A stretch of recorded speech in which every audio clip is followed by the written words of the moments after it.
كانوا مسميني فتى الشاشه، فتى المنطقه. احنا بنتفق من ورا طنط على طول، بنتقابل نروح سينما نروح كافيهات. حديقه كانت ورا قصر عيني كده، كانت مفتوحه على عند المسرح العائم.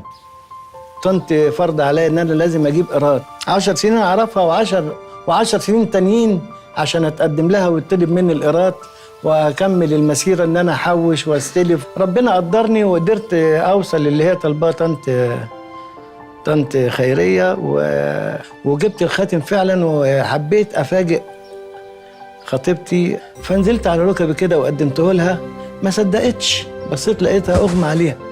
لا لا لا لا، انا كنت مقطع الدنيا. الله عليك. كنت مبتسم وسعيد ان انا بقدم لها الخاتم. من الفرحه بقى ولا ما استحملتش المفاجاه، مش عارف بالظبط. ما تضيعش عمرك مستني، قسطها دلوقتي مع كونتاكت شوبينج.